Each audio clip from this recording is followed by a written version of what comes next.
duas concepções. Ele se equivocou aqui ao punir essas pessoas tanto por lavagem quanto por esses crimes, e talvez aqui, se forem conhecidos os embargos infringentes, talvez isso seja alterado, mas eu acho que houve um excesso de punição em relação ao concurso de crimes. Estou caminhando aqui para o final, não se preocupem, não vai ser nada chato e invasivo demais, mas enfim.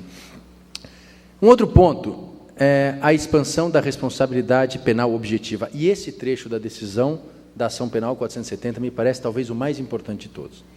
Vocês sabem, vocês devem ter acompanhado pela imprensa ou pela literatura especializada, que o Supremo Tribunal Federal estabeleceu, ou pelo menos consignou, o que ele chama de teoria do domínio do fato para a responsabilidade penal. O que o Supremo Tribunal Federal disse? Ele disse, olha, para reconhecer aqui a autoria, principalmente nos crimes praticados dentro de instituição financeira, eu vou usar a teoria do domínio do fato, ou seja, o autor do crime não é só aquele que executou o tipo penal de lavagem de dinheiro, não é só aquele que dissimulou ou ocultou, mas também aquele que organizou tudo aquilo, aquele que mandou, aquele que determinou, aquele que comandou, aquele que tinha o domínio dos fatos, que tinha o domínio do curso causal. O problema é que, ao adotar a teoria do domínio do fato, que é uma teoria alemã, que foi formulada nos anos 30 e depois sedimentada nos anos 60, ou seja, também não é nenhuma teoria inédita, mas ao adotar essa teoria, o Supremo Tribunal Federal, em determinados momentos, chegou muito perto de estabelecer uma responsabilidade penal objetiva para os dirigentes de instituição financeira. Porque, vejam, o que diz a teoria alemã do domínio do fato? E aqui eu vou simplificar, porque a ideia também não é ficar discutindo questões acadêmicas, mas teoria do domínio do fato, quem é autor do crime? O autor do crime é aquele, então, que tem o domínio do curso causal. Na lavagem de dinheiro, o autor do crime é aquele que tem o domínio do processo de lavagem de dinheiro. Embora ele não ponha a mão na massa, ele não oculte, ele efetivamente não dissimule, mas ele dirige aquele processo e tem o poder de interrupção a qualquer momento. O que significa isso? Significa que, para responsabilizar alguém por autoria, pelo domínio do fato, eu preciso demonstrar que essa pessoa sabia do processo, conhecia o processo, tinha a intenção de colaborar com a prática de lavar dinheiro e mais, tinha o poder de interrupção, ou seja, bastava uma palavra, um chamado e aquilo tudo parava. Essa é a ideia da teoria do domínio do fato.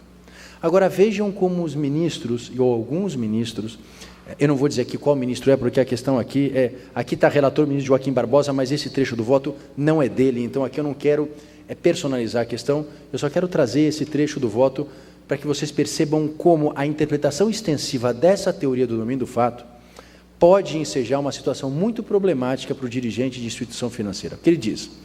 E essa eu vou ler, porque essa me parece fundamental. Importante salientar que, neste estreito âmbito da autoria dos crimes empresariais, ou seja, crimes empresariais, é possível afirmar que se opera uma presunção relativa de autoria dos dirigentes. Disso resultam duas consequências. A. É viável ao acusado comprovar que inexistia poder de decisão, ou seja, a presunção de autoria é do dirigente. Mas eu graciosamente digo, dirigente, você tem o poder de provar o contrário, o que, em outras palavras, significa inversão do ônus da prova no âmbito penal. E B, os subordinados ou auxiliares que aderiram à cadeia causal não sofrem esse juízo que pressupõe uma presunção iuris tantum de autoria. Mais para baixo. Ora, se a vontade do homem de trás, desse dirigente, sobre quem recai a presunção de autoria do crime,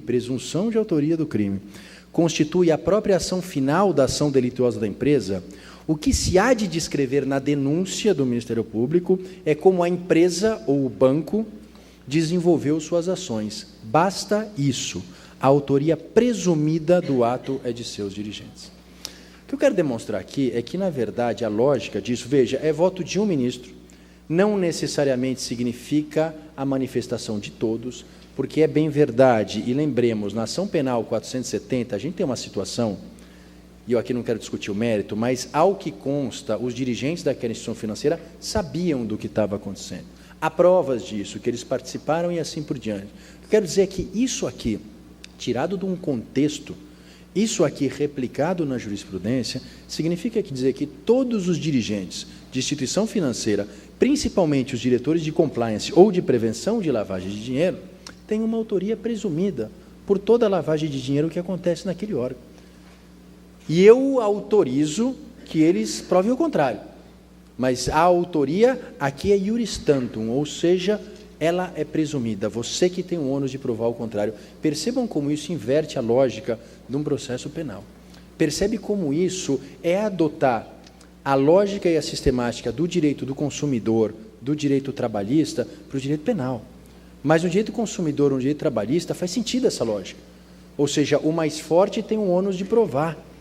O patrão, o fornecedor e assim por diante. No direito penal, eu estou falando de alguém disputando com o Estado. O mais forte é o Estado. Portanto, quem tem que provar a autoria é o poder público e não aquele dirigente da instituição financeira. Então, essa situação, essa expansão é algo que me preocupa um pouco, de forma que, inclusive, a gente propôs nesse normativo da FEBRABAN, que a distribuição de responsabilidade dentro das instituições financeiras seja absolutamente clara dentro dos regimentos, dentro dos normativos, para efetivamente eu não ter aqui uma ampliação excessiva da responsabilidade de todos os dirigentes. Então, de alguma forma, eu estabeleço quem é o dirigente responsável por aquela área e ele, por sua vez, faz isso também, criando canais de comunicação para evitar que essa expansão da teoria do domínio dos fatos acabe afetando todos aqueles. Terminando, são só mais dois slides. Eu sei porque quando eu fico vendo palestra, sempre fico pensando quantos outros slides tem ainda até acabar, mas só tem mais 2. Então, porque é chato você... Bom, expansão da responsabilidade penal subjetiva. A gente falou isso rapidamente ontem, e eu também, por isso, vou passar rapidamente agora. Diz para vocês que há uma discussão grande na jurisprudência sobre o dolo na lavagem de dinheiro, no crime de lavagem de dinheiro. Ou seja, para ter lavagem de dinheiro, é admissível o dolo direto e hoje se admite o dolo eventual. O que significa isso? Significa que para ser lavador de dinheiro, eu posso saber que o dinheiro tem origem ilícita e ocultar ou dissimular o dinheiro, ou também se considera lavagem de dinheiro dolosa o sujeito que suspeita que aquilo vem de uma origem ilícita, acha estranho, tem motivos para duvidar da licitude e ainda assim oculta ou dissimula. Então, dolo eventual, pelo voto dos ministros do Supremo, absolutamente reconhecido na jurisprudência. Agora, por fim, 2 ministros citaram a teoria da cegueira deliberada. Como eu disse ontem para vocês, o que é cegueira deliberada? É aquela situação em que eu não sei que o dinheiro vem de ilícito e sequer desconfio. Por quê? Porque eu coloquei uma barreira ao meu conhecimento e me coloquei numa situação de cegueira deliberada, ou seja, de desconhecimento intencional. Essa situação para um dirigente de instituição financeira é muito complicado. Por quê? Porque eu posso entender no limite que um problema no funcionamento do meu setor de compliance pode ser uma cegueira deliberada. Um mau funcionamento do setor de prevenção à lavagem de dinheiro pode ser uma cegueira deliberada. Justamente por isso eu trouxe aqui um trecho do voto do ministro Celso de Mello, mas justamente por isso que fala da cegueira